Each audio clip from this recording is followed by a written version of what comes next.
Hola y bienvenidos a Susurro del Corazón. El olor a almendra tostada y canela flotaba en el aire de dulce añoranza, mi pequeña pastelería en el corazón de la Latina.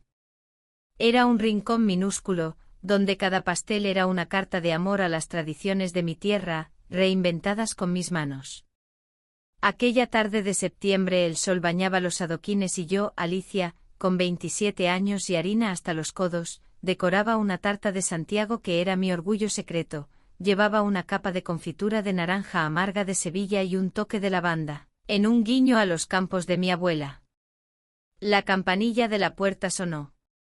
No era el sonido alegre de los turistas, sino un repique serio y pausado. Levanté la vista y me encontré con un hombre que parecía haber salido de un cuadro de Goya. Alto, con el cabello entrecano peinado con rigor y una postura que hablaba de una autoridad tranquila.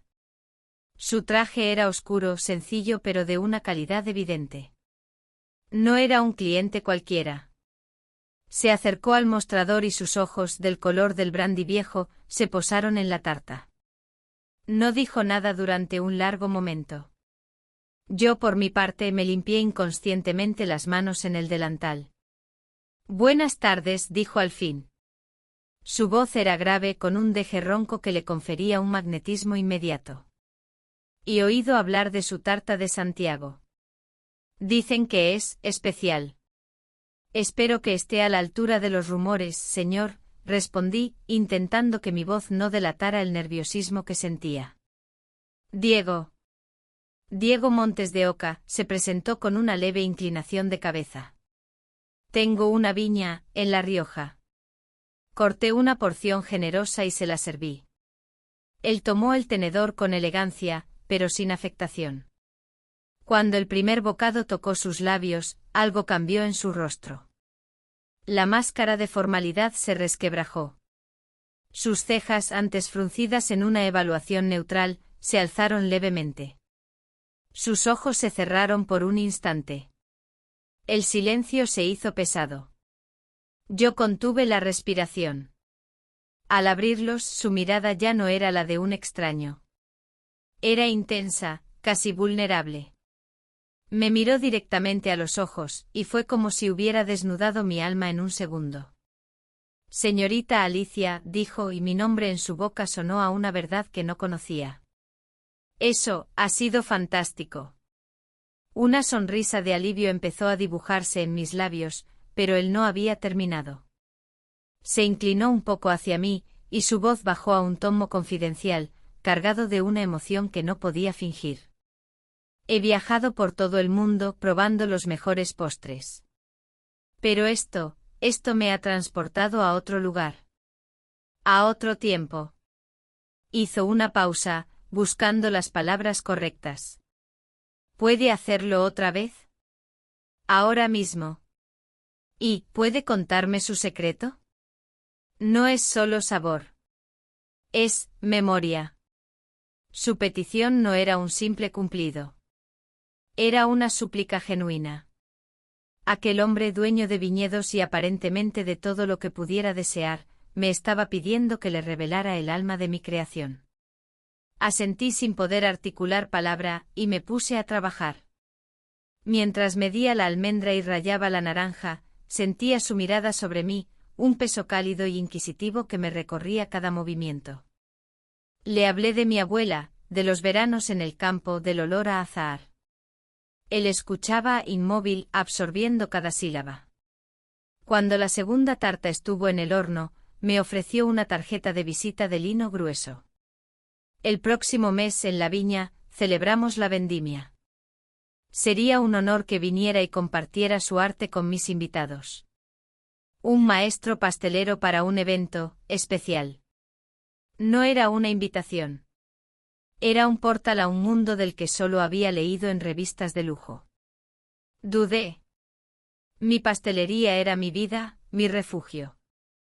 Pero sus ojos, que ahora parecían ver no solo mi talento, sino la historia detrás de él, me hipnotizaron. Sí, dije, y la palabra sonó a un punto de no retorno. Iré. Una sonrisa leve, la primera verdadera, iluminó su rostro severo. Fantástico, repitió, y esta vez la palabra sonó a promesa. Cuando se fue, la pastelería pareció más vacía y más silenciosa de lo habitual. El aroma a almendra y naranja ya no era solo el olor de mi oficio. Era el aroma de un encuentro que había alterado el curso de mi vida tranquila. Y yo, sin saberlo aún, ya había accedido a cruzar el umbral. El tren serpenteaba entre las colinas teñidas de ocres y rojos otoñales de La Rioja. Yo, Alicia, aún sentía el hormigueo del encuentro con Diego Montes de Oca. Mi maleta llevaba no solo ropa, sino mis mejores utensilios y los ingredientes más finos para el taller que impartiría durante la fiesta de la vendimia. La estación de Haro era pequeña y acogedora. Allí, junto a un antiguo Land Rover, me esperaba no don Diego, sino un joven.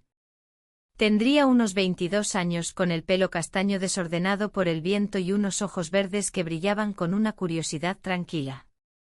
Vestía unos vaqueros y una camisa a cuadros abierta sobre una camiseta blanca, manchada de lo que parecía ser barro o aceite. Alicia, preguntó con una sonrisa fácil que le llegaba a los ojos. Soy Pablo. Mi padre me envió a recogerte. Lamento que no pueda estar él, una emergencia en la bodega. Su apretón de manos fue firme y cálido. Mientras colocaba mi maleta en el coche, no podía evitar contrastar su energía juvenil y desenfadada con la solemnidad de su padre. Espero que no te importe el desorden, dijo señalando el interior del vehículo, donde asomaban herramientas y trozos de madera. Es mi taller móvil. Durante el trayecto hasta la finca, Viña Montes de Oca, Pablo se mostró encantador. Habló con pasión de sus estudios de enología, pero fue cuando mencionó la carpintería cuando su voz se cargó de una emoción diferente. El vino tiene su magia en la barrica, pero la madera tiene alma propia. Cuenta historias, dijo mientras giraba por un camino de cipreses que conducía a la casa principal. Era una casona de piedra centenaria, con enredaderas trepando por sus muros y unas vistas imponentes a las viñas que se perdían en el horizonte. Don Diego nos recibió en la entrada con su característica formalidad, pero su saludo para mí fue cálido. Alicia, bienvenida a su casa. Espero que Pablo no la haya abrumado con sus teorías sobre la madera. La cena fue un evento íntimo pero refinado. Don Diego, sentado a la cabecera de la mesa, era un anfitrión magistral, explicando el origen de cada plato y el vino que lo acompañaba. Pablo, en cambio, intervenía con comentarios más terrenales y bromas sutiles que arrancaban sonrisas incluso a su serio padre. Yo me sentía en un sueño, atrapada entre la tradición que emanaba de Diego y la frescura innovadora de Pablo. Al día siguiente, mientras preparaba mi taller en un rincón del gran salón abovedado de la bodega, Pablo se acercó. Quiero mostrarle algo, dijo con un misterio juguetón en la mirada. Me guió hasta un antiguo cobertizo transformado en un taller de carpintería. El olor a cedro y aceite de linaza inundaba el aire. Virutas de madera cubrían el suelo como nieve dorada. De una mesa de trabajo cubierta con un paño, sacó un objeto cuidadosamente envuelto en lino. Es para usted, dijo extendiéndomelo. Una pieza hecha para otra artista. Con manos que temblaban ligeramente desarrollé el paquete. Lo que encontré me dejó sin aliento. Era una bandeja para servir, larga y elegantemente curvada, tallada en una madera de roble oscuro y sedoso. Pero no era solo una bandeja. En su centro un delicado mosaico de finas láminas de madera de cerezo formaba el dibujo de una rama de vid, sus hojas y racimos un testimonio de una paciencia y una habilidad sobrehumanas. La superficie estaba pulida hasta conseguir un tacto como de seda. Pablo es increíble, susurré, incapaz de encontrar palabras mejores. Mis dedos trazaron la suave curva de la madera, la intrincada textura del mosaico. El roble es de una barrica vieja de la bodega, explicó él, observando mi reacción con una intensidad que me ruborizó. La barrica envejeció el vino que bebió mi bisabuelo. El cerezo es de un árbol que cayó en la fina hace años. Quería que tuviera algo de este lugar.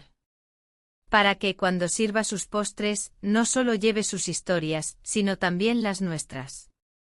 Sus palabras calaron hondo en mí. No era un regalo comprado, era un legado, un trozo de su mundo transformado en arte para complementar el mío. Era el regalo más personal y conmovedor que jamás había recibido. En ese momento comprendí que en la finca Montes de Oca no solo había encontrado un mecenas, sino una familia, y en Pablo, algo más complejo y profundo que comenzaba a florecer. La fiesta de la vendimia era un torbellino de colores, sonidos y emociones. El patio de la bodega bullía con el ritmo de una sevillana, el humo de las parrillas se mezclaba con el dulce aroma del mosto recién pisado y las risas de los vendimiadores llenaban el aire crepuscular. Yo, Alicia, había terminado mi taller, un éxito que se medía en sonrisas manchadas de chocolate y ojos brillantes tras probar mi tarta de Santiago. Pero la verdadera prueba, lo intuía, estaba por llegar. Don Diego se acercó a mí, alejándome suavemente del bullicio. Su rostro, iluminado por las antorchas, tenía una expresión solemne. Alicia, la fiesta es para todos, dijo, su voz baja pero clara. Pero la cena de verdad es para unos pocos. Esta noche quiero cocinar para usted. Me guió al interior de la casona, a una cocina enorme donde el tiempo parecía haberse detenido. Paredes de piedra, vigas de madera oscura y una enorme chimenea en la que crepitaban lentamente algunos leños. Sobre la mesa de roble macizo, ya descansaban varios ingredientes. Hoy no será cochinillo, anunció atándose un delantal de lino impecable. Hoy es cordero asado a la riojana. Una receta que no aparece en ningún libro. Solo aquí, dijo tocándose la sien con un dedo. Me invitó a participar, a pelar las cabezas de ajo, a majar el perejil fresco. Sus movimientos eran precisos, ritualísticos. Mientras trabajaba, me hablaba. No de técnicas, sino de historias. Este ajo de mi huerta. Mi madre me enseñó a elegirlo. El romero de aquel arbusto junto a la vieja bodega. Mi abuelo lo plantó el día que nació mi padre. Cada ingrediente tenía un origen, un recuerdo adjunto. Era como si estuviera reconstruyendo su árbol genealógico no con documentos, sino con sabores y aromas. Cuando llegó el momento de preparar la pieza principal, un cordero lechal, sacó una bandeja larga y honda. 28 centímetros, dijo midiendo la bandeja con una sonrisa casi nostálgica. La medida exacta para el cordero perfecto. Ni un centímetro más ni uno menos. Así lo hacía mi abuela. La cifra, 28 centímetros, resonó en mí. No era una medida cualquiera, era una leyenda familiar, una constante en su historia. Él adobó la carne con una mezcla secreta de especias, untándola con una devoción que rayaba en lo sagrado. Mi bisabuelo, el que empezó con esto, le dijo a mi abuelo, el secreto no está en las especias, sino en la paciencia. Y mi abuelo se lo repitió a mi padre, y mi padre a mí. Mientras el cordero se asaba lentamente en el horno de leña, llenando la cocina de un aroma que era pura poesía, don Diego me miró fijamente. Usted, Alicia, con su tarta, hizo algo similar. Despertó un fantasma de sabor que yo tenía olvidado. Por eso la invité. No solo por su talento, sino porque quien es capaz de meter memoria en un postre, puede entender lo que significa esta familia. Lo que significa, este legado. Sus palabras me traspasaron. Comprendí entonces que yo no era solo una invitada o una chef contratada. Era una confidente, alguien a quien se le estaba mostrando el alma misma de los Montes de Oca. La cena fue íntima, solo don Diego, Pablo y yo. El cordero estaba sublime, tan tierno que se deshacía con el tenedor, cada bocado una explosión de historia y tradición. Era increíble. Cada sorbo de un vino reserva de la familia, elegido por Pablo, complementaba la experiencia, cerrando un círculo perfecto. Miré a Pablo, que me sonreía con complicidad, y luego a don Diego, cuyo rostro yuchuel y serio se había suavizado con una expresión de profunda satisfacción. En ese momento, No quise elegir entre la sabiduría serena del Padre y la pasión creativa del Hijo. Solo quise una cosa, repetir. Repetir esta sensación de pertenencia, de entender y ser entendida. Quería más de esta herencia, de esta intensidad, de estos 28 centímetros de tradición que acababan de redefinir para siempre mi concepto del sabor. La luna llena era un disco de plata sobre los viñedos de La Rioja, bañando las hojas otoñales en una luz fantasmagórica. La fiesta de la vendimia había terminado para los invitados, pero para Pablo y para mí la noche parecía querer regalarnos su último y más intenso secreto. ¿Te gustan los caballos, Alicia?, me preguntó Pablo, su voz un susurro cargado de complicidad. Sus ojos verdes brillaban con un destello de travesura bajo la tenue luz de la terraza. En teoría sí, respondí con un nerviosismo que traté de disimular con una sonrisa. En la práctica mi experiencia se limita a un poney de feria cuando tenía 7 años. Su risa fue suave y cálida. No te preocupes. Duque es tan viejo y sabio como las propias viñas. Te llevará como si fueras una pluma. Minutos después, frente a los establos, me arrepentí de mis palabras. Duque era un majestuoso caballo andaluz de pelaje negro azabache, cuya alzada me pareció, en ese momento, comparable a un edificio de 2 plantas.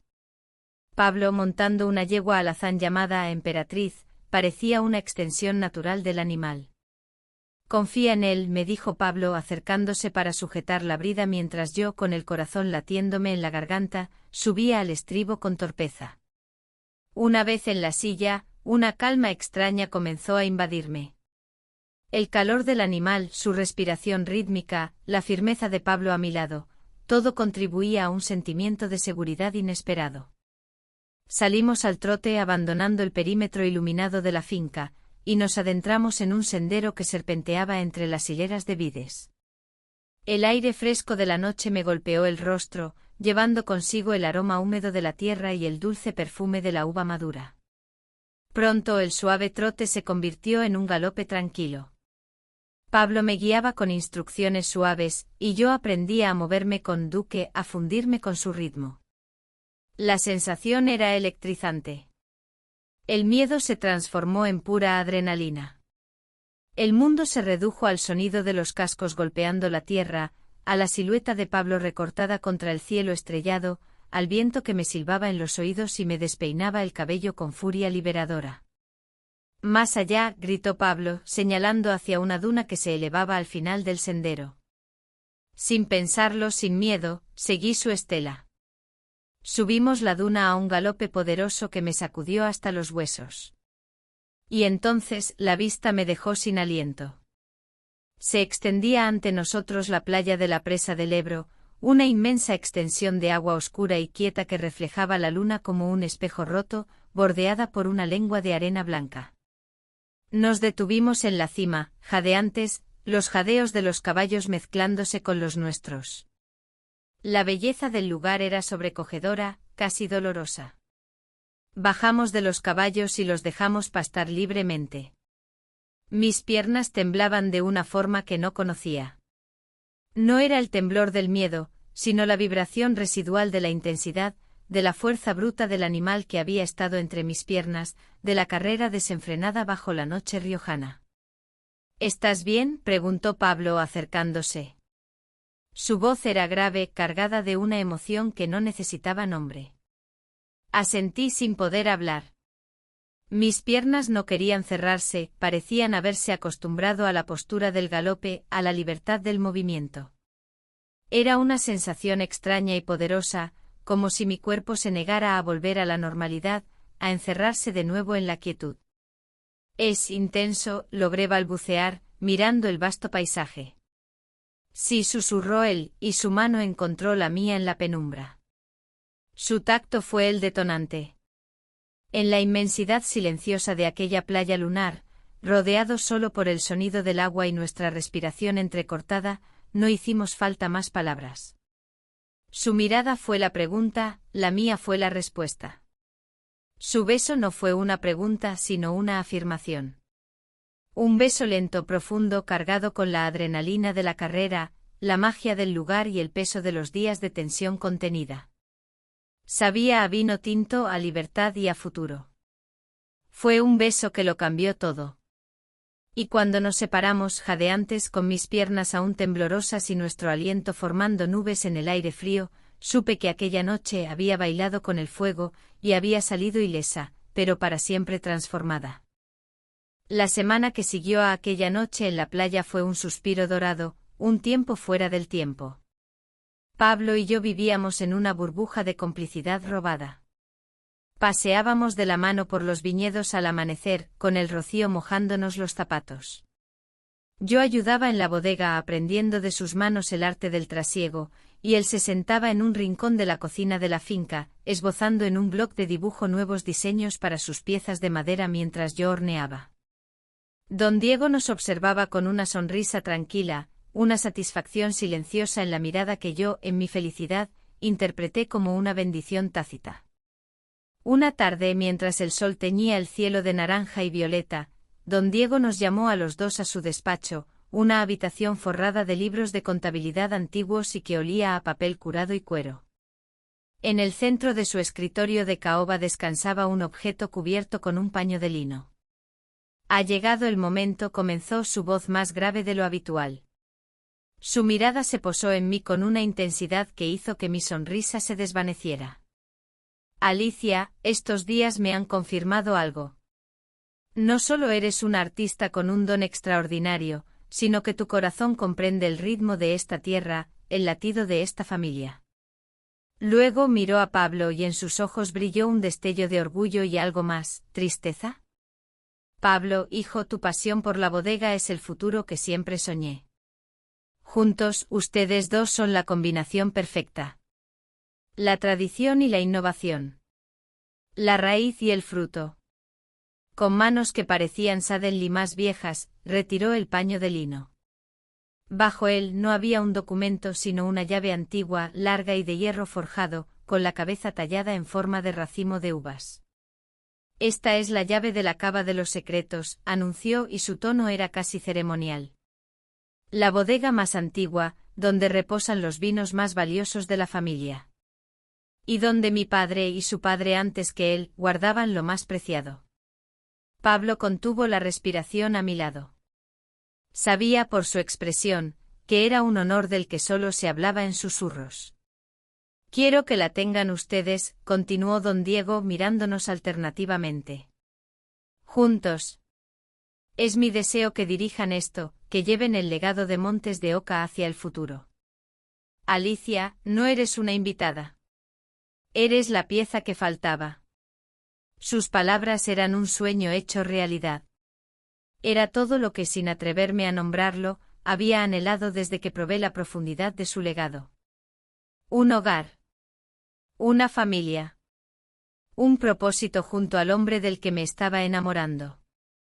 Pero entonces la mirada de don Diego se nubló. Una sombra cruzó su rostro. Sin embargo, para pasar la llave, debo contar la historia que la rodea. La parte de la historia que duele. Hizo una pausa, y el silencio se hizo pesado como el plomo. El verdadero motivo por el que mi padre, hace 30 años, prohibió para siempre la entrada a la cava de los secretos.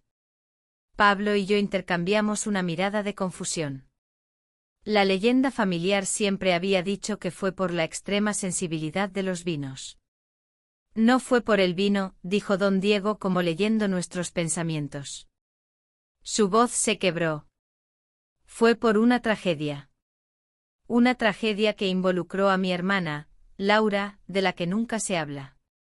Y al hombre del que se enamoró, un enólogo francés que vino para la vendimia de 1992.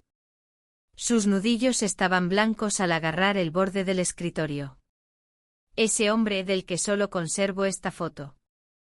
Agarró un pequeño marco de plata que siempre había en su escritorio y lo giró hacia nosotros. Era una foto de un joven don Diego con una mujer de brillantes ojos verdes, Laura, y un hombre alto, de sonrisa amplia y pelo oscuro. La sangre se heló en mis venas. El corazón dejó de latirme por un segundo eterno. Conocía esa sonrisa. La había visto en docenas de fotos en el salón de mi propia casa, en Madrid. Era mi padre. Papá, ¿qué pasó?, preguntó Pablo, su voz temblorosa. Don Diego me miró directamente a los ojos, y en su mirada ya no había orgullo ni calidez, sino un dolor tan profundo y antiguo como las propias raíces de la viña.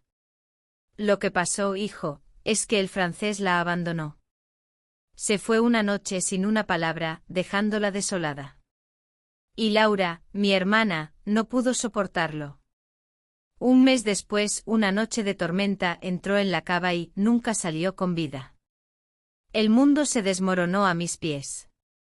El aire desapareció de la habitación. Yo, Alicia, la chica que había traído nuevos sabores y nueva luz, era la hija del hombre que había roto el corazón de su hermana y, indirectamente, había llevado a su trágico final. El hombre al que, según siempre me contó mi madre, una enfermedad repentina lo había alejado para siempre de España hacía 30 años. Don Diego no sabía quién era yo. Solo sabía que yo era la hija de una pastelera de Madrid. El parecido con mi padre, al que no había visto en 3 décadas, era demasiado tenue para hacer la conexión. La llave, murmuró don Diego deslizándola hacia nosotros sobre el escritorio, su mirada perdida en el pasado. Representa tanto la promesa del futuro, como el peso de un secreto que ha atormentado a esta familia durante una generación. La llave de hierro ahora parecía grotesca. No era un regalo.